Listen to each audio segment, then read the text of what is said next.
Hello, everyone. Thank you so much for joining us for another episode of Ministering Over Fostering.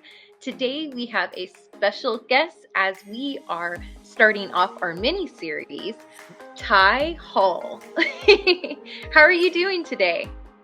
I'm doing good. How are you? Perfect. We're doing great. Well, thank you, Ty, so much for being here today with us. We're super, super excited to have you here, by the way, and to pick your brain and all of the amazing things you're doing. But if you can start us off with a short introduction, tell us your area of study and what is the career that you're looking to do with what you're doing right now. Yeah, so I'm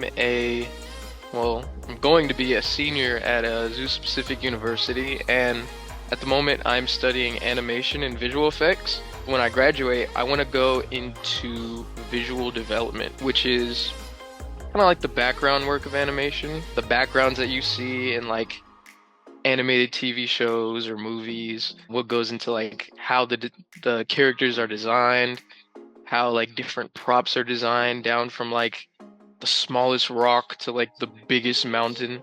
That's kind of what I want to do. Super interesting, by the way, to hear you and all of the artistic lingo, because I think it's the first time I'm hearing some of this stuff. Yeah. So tell us, because some of our listeners may not know, but what was one of the things that kind of sparked the desire in animation? Because it feels like it's such a like specific thing, right? Art is so broad in general, but this is very specific. So tell us what opened that up for you. It all started with just art in general. My family, very artistic background, especially my dad. He mainly got me into art, just showing me his little sketches, his little drawings. Just drawing with him when I was a kid, just drawing in classes, probably when I wasn't supposed to be. Then it just became like a passion, little hobby. Eventually, I just decided like, yeah, this is what I want to do. That's when I just got introduced to like movies, not even movies too, but just like television series and video games, and kind of going into the background of how they're made.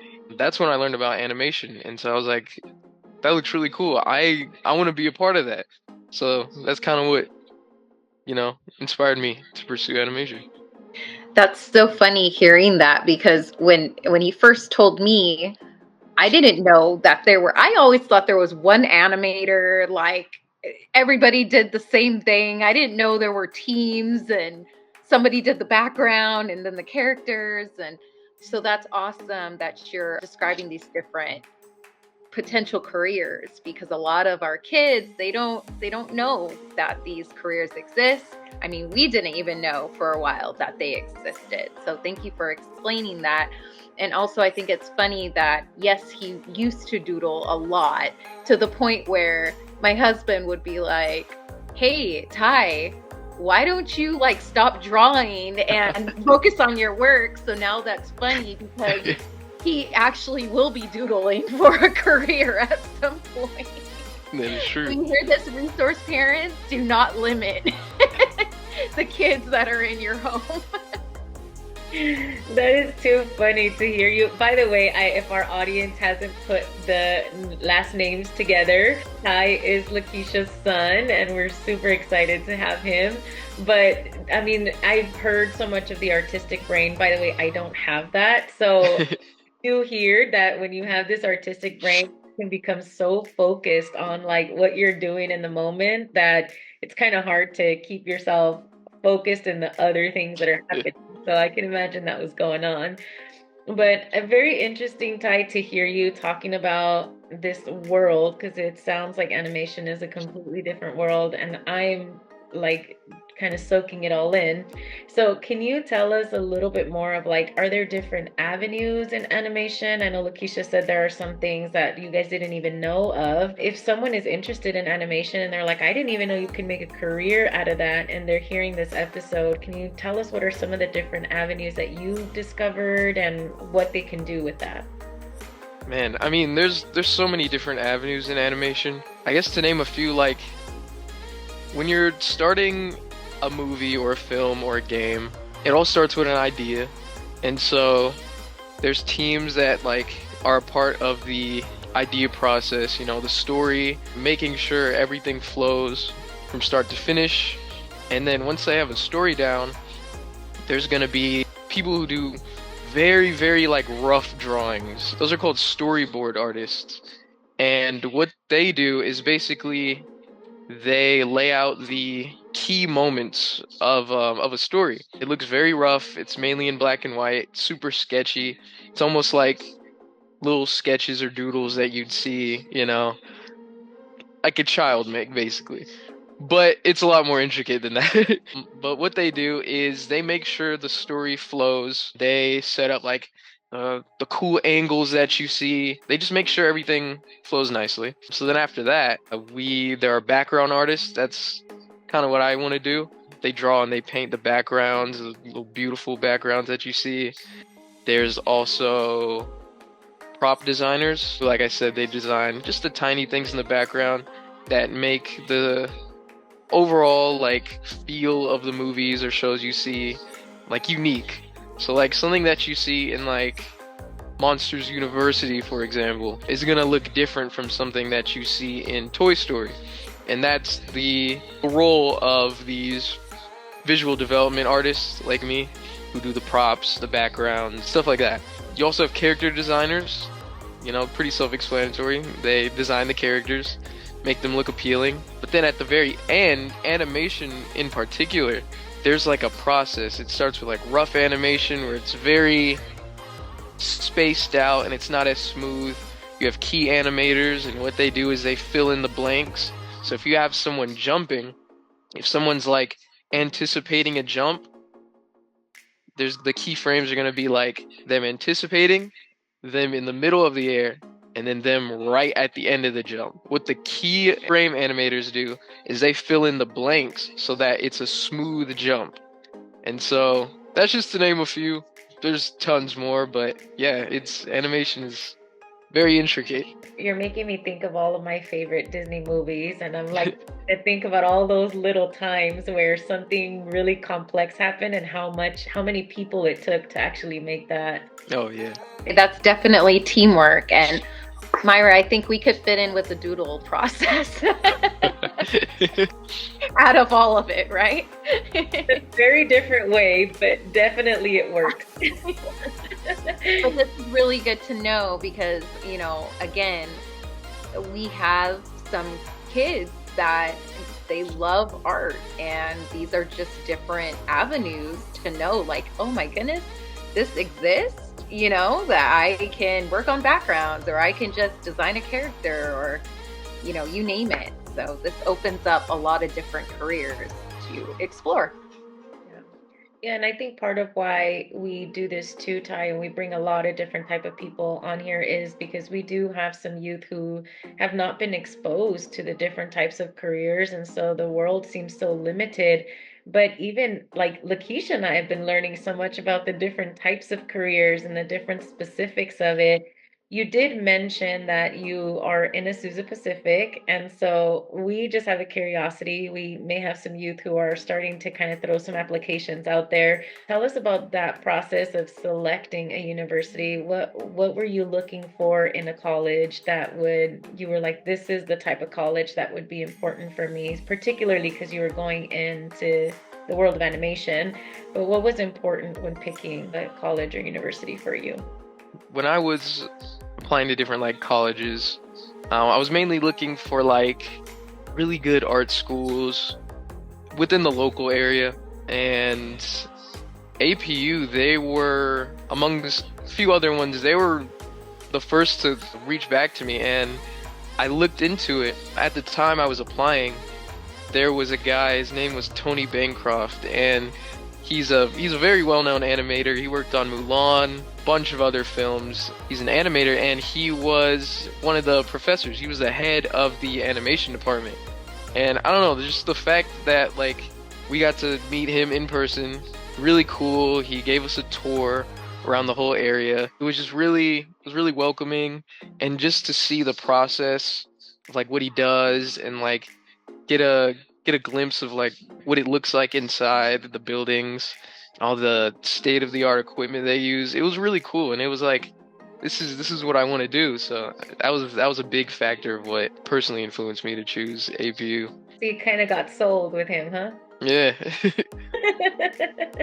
I think when I was looking for a school, I think for me, it was like I wanted to have like less people in the classroom because it was really important for me to build like an actual connection with some of my professors, and that made me go to CBU. So very similar, a little similar to APU, and CBU for me was amazing because I still have some of the connections with my professors to this day. Like I can contact them if I need something, and they know you one on one. And so I think it's important to know like what do you need to be successful. That might depict the type of college that you're going to do, right? Some people may be looking for something that is financial and that they can cover, like they may have a full ride somewhere where that would make sense. Whereas for you, it was like, hey, this sounds pretty cool. I like it. I took a tour and I was hooked. Yeah. So I am curious, and you can pretend that Lakeisha's not here if you have to. Tell us a little bit about your college experience. How was that going from like being at home to now doing the full-on college experience? Tell us a little bit about the adjustment. How did you adjust? Was it easy? Was it hard? Tell us a little bit about that. Yeah. I think so. Freshman year for the first semester, I was still living at my house. It was an adjustment, definitely, coming from like mainly being homeschooled and then going back out. It was like, I just go to classes, just kind of like chill off to the side, eat my lunch, and then go to the next class, and then go back home. So yeah, freshman year, it was definitely change of pace, but second, like towards the end of that semester, I started like meeting some people, and I got a lot more comfortable. And that second semester freshman year, that's when I actually decided to dorm on campus. And from there on, honestly, that's just when I made connections with people. I just really got into the craft too. There's a lab actually on campus for the animation department, and just being in there, like hanging out with all of the different grade levels of animation students, like freshmen to seniors, seeing everyone work on different things together. It's just a really cool community, and like it made me feel more comfortable. And so that was definitely something that I really enjoy, and I still enjoy now. It made the college experience a lot better. I think that's great when people I always say, like, find your tribe, right? Find your village, because first and foremost, it's about finding your interests. And then once you find your interests, then that's when you find your people. Because finding your people just makes life so much better when you have people that are like-minded and want to support you and get excited, right? When they see you, that makes a huge difference. So to all of our listeners, all of our kids that are still trying to find their people, their tribe, like, find your interests first. Write down, find what you like to do, and that's gonna start narrowing down where your people are. Yeah, Ty, I love the way you talked about the transition, because doing homeschool to then kind of being thrown out into what it was to now being full on classes. Like there was also this transition, I think, along with like finding your village, like Lakeisha was saying too, knowing your pace and saying in the beginning I was still staying at home, and then I realized I kind of needed to, I'm sure it was go out of your comfort to completely go onto campus, but it kind of opened up a whole new world and a whole new opportunity for you. I don't know if that's what it felt like. Can you tell us a little bit about that transition? Because homeschool to now going straight to university, it sounds like that can be very, very different. Yeah, I think just at a certain point, I was just like, it's a lot more fun and just like interesting to just go out and meet more people and just, I don't know, make more connections with people too. Just freshman year too, we were working on films, and so we had to do a lot more collaboration. And so that kind of did push me out of my comfort zone, but in a good way, definitely, because I think by the end of that first semester, I was like, I'm I'm like well adjusted. I'm ready to like go out and just meet people. It was a good change. It was a good change. Super, super awesome. I love the fact that you were able to transition your way out. But I am curious. We do have a lot of listeners that are still young and kind of trying to figure out like what comes next, right? So, what advice would you give them? You're kind of in it and going through it. We've talked about transitions and how you picked the college that was right for you, the animation.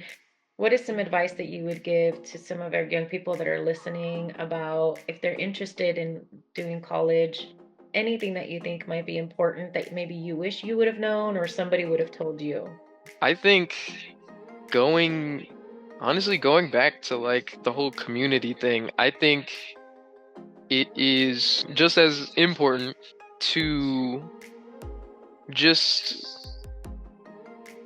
put yourself out there and like, you know, go to different clubs on campus or just like volunteer maybe, just meet more people because the more people you meet and once you find that like that tribe or that group of people that you hang out with, I don't know, it just pushes you to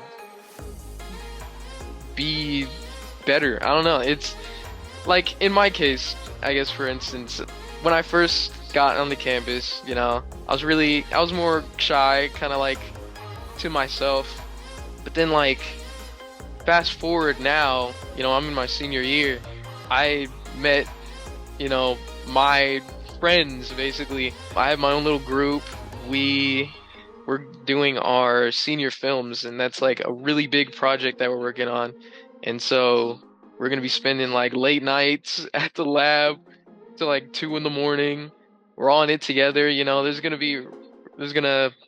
be ups and downs, but in the end, you know, we can just get through it together and then like celebrate afterwards. Like literally junior year, we were helping senior students with their films and literally it was stressful.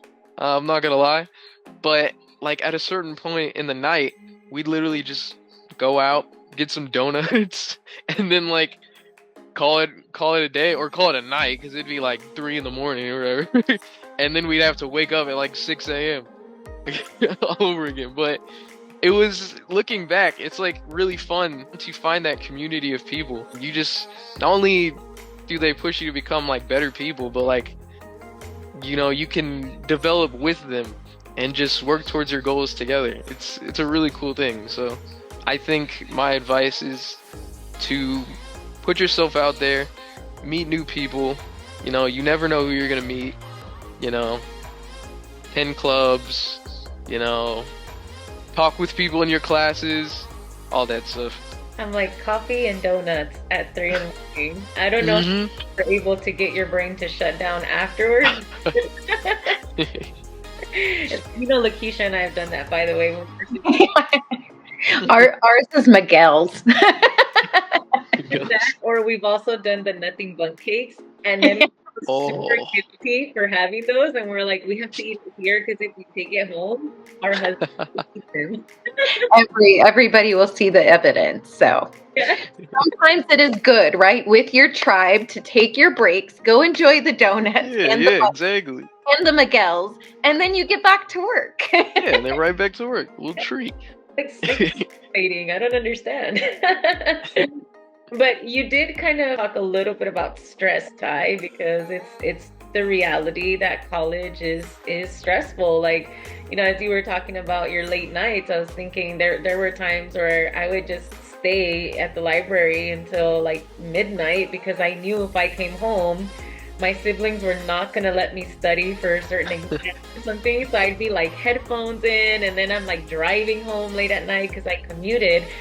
But those are part of this journey, right? That you're gonna have those very stressful moments sometimes, and then you laugh about them afterwards. But in the moment, they can be very stressful, and it can kind of pile on when you have deadlines or things you have to submit and those types of things.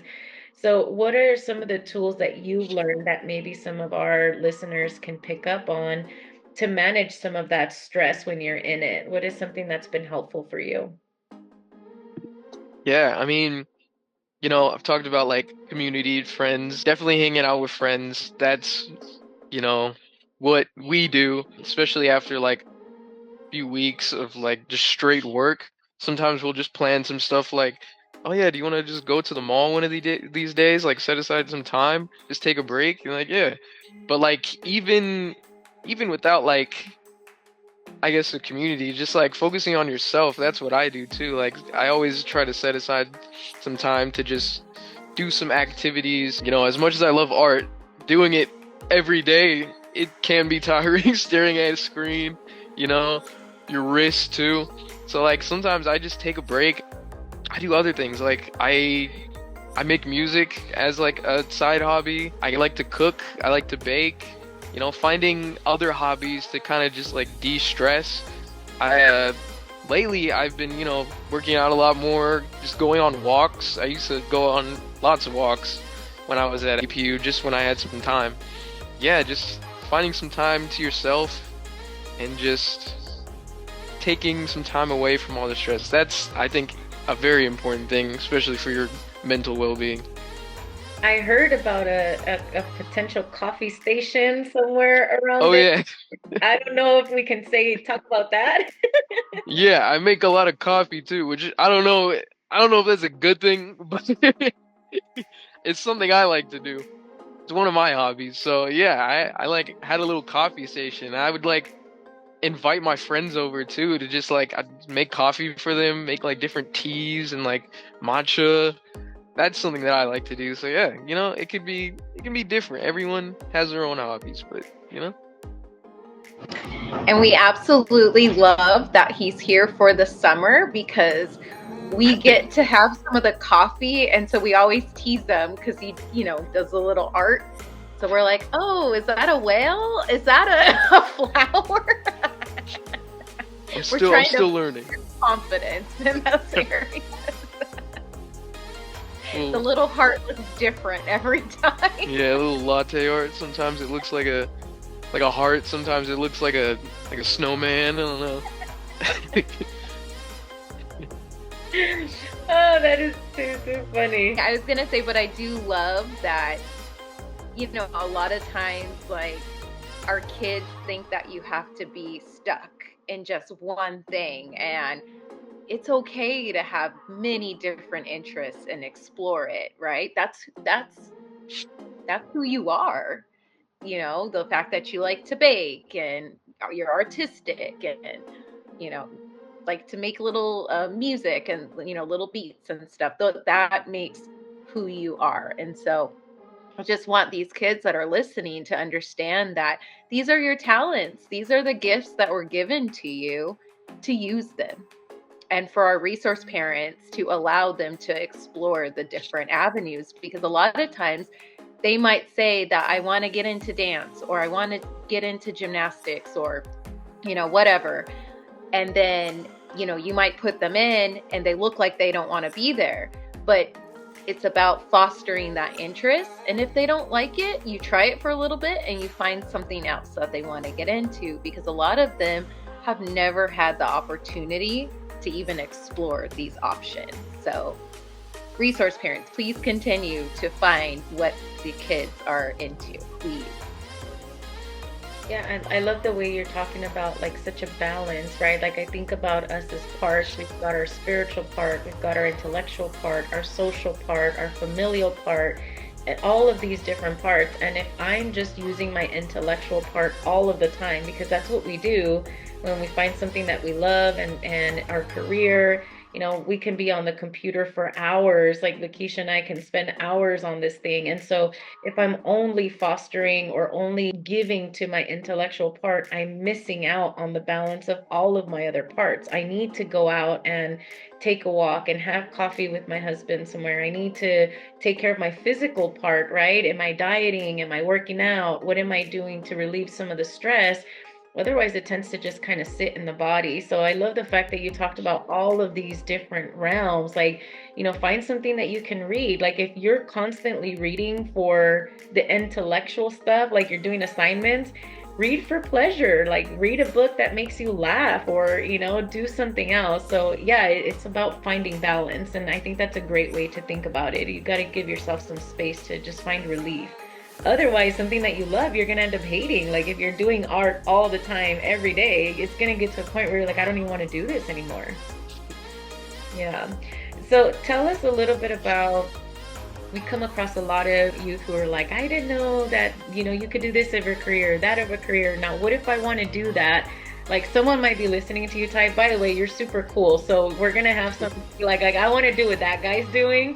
What would be like the path that you would tell them? Like if this is what you're interested in, this is exactly what you would need to do in order to get to where I am and kind of where I'm going. I think it's gonna sound so simple, but I think the number one thing you should be doing if you want to get into animation is drawing 24/7. And anytime you have, you draw. That's what I was doing. Go outside, draw people. It can be weird. Even my professors were saying that's one of the best ways to learn how to draw characters too. Go outside, go to your coffee shop, and just draw people. I've tried it. I like it. It's kind of, you got to do little glances sometimes. You make sure they're not looking at you. Kind of be kind of awkward. You got to look away really quickly. Got to hold your paper up over. But, it's fun. Not even people too, but you can just draw just random things like plants. You can go outside. The best inspiration is around you, outside. And not even, like, I guess, like physical things, but like even the people around you, like your own personal background. Like everyone has a story, and animation is like 99% story based, basically. You take your own personal experiences, add your interests, your upbringing, all that, and you have a perfect story to be told through animation. So take from your own experiences, go outside, study, draw. Even go on YouTube. There's tons of tutorials on YouTube. That's even me. I'm in college and I'm learning, but I'm still looking at YouTube tutorials and stuff, and I'm still getting better by doing all these things. So yeah, that's what I recommend. It's funny though because he will take all of his sketch pad and stuff and we'll go to dinner or breakfast and you just see him pull it out and you automatically know like he's sketching. Or the other day he was talking about, oh man, this guy comes in all the time and he's a cowboy and he has this really cool pose, but the way he's talking about it, I'm like, okay, this is totally an animator because I'm not catching it. And then he shows me because he had to take a picture because he wants to sketch this gentleman. And the way that he described him was exactly how the picture looked.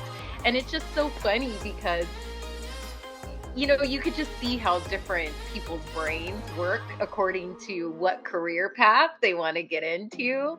So I love that. Now, I do have a question though, because for animation, I know you are working towards your bachelor's degree. Do you have to have like a bachelor's degree? Do you have to have a master's degree? Like, do you know where does it kind of stop in order to get a career to become an animator?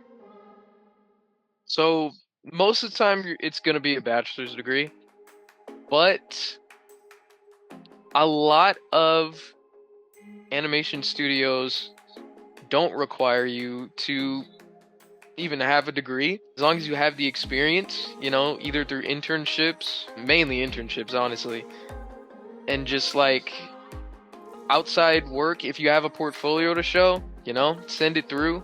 It's really just putting in the time, putting in the work and the effort to, hone your skills and just show them that you have a story to tell, That's really where it's at.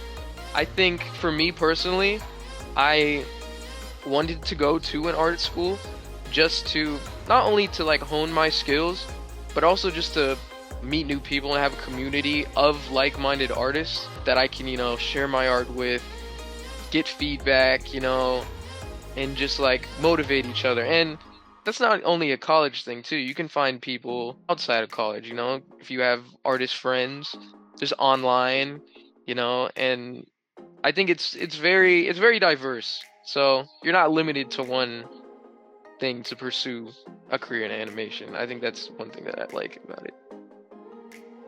Yeah, like it sounds like you can get there through various avenues, but the primary thing is you kind of have to build a portfolio for yourself and start drawing, start putting sketches in that you really enjoy and that you say this is like show worthy. I can show this to somebody else. So you're kind of selling yourself. You're selling your Hmm.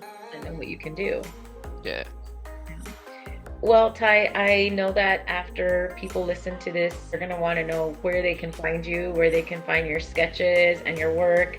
And I'm going to need to be mindful if I see you at a coffee shop because I'm going to be scared that you're going to be drawing me.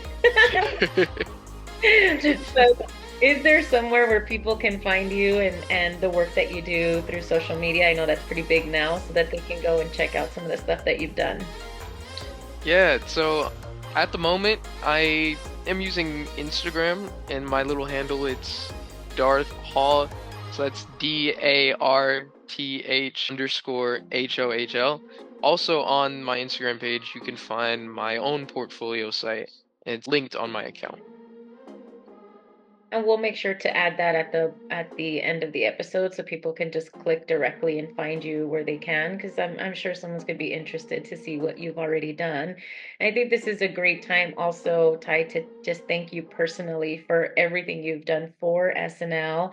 I think if people don't know, you were the creator of our SNL logo, and thanks to you, we have a beautiful sun that is now shown everywhere and everywhere we go.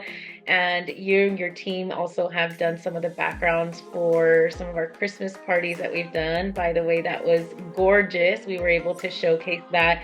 And so, just on behalf of SNL, we want to say thank you for sharing your talent with us and giving our kiddos some of these beautiful things that come to life that Lakeisha and I just envisioned, but we would not be able to put together. So, thank you so much for doing that for us. I don't know, Lakeisha, if you have any final words before we start. Yeah, I mean, just thank you for, we know that as a college student, you're very busy and a working man as well. Thank you for just, sharing your time and being an example for the kids. We know that you had some contact with some of the kids that the older kids that we have worked with, and just thank you for being an example. Yeah, of course. Thank you guys for the opportunity. And all the volunteer hours, by the way, because there's volunteer hours all the time. So, Yeah. uh, is there anything else you would like to share with us before we close out today? No, just thank you guys so much. Well, thank you so much. And we want to say thank you to everyone who joined us to this wonderful, wonderful episode of Ministering Over Fostering. It was such a breath of fresh air to have someone so young and kind of in it right now. It felt really good. And so thank you, everyone. And we will catch you on the next one. Bye. Bye.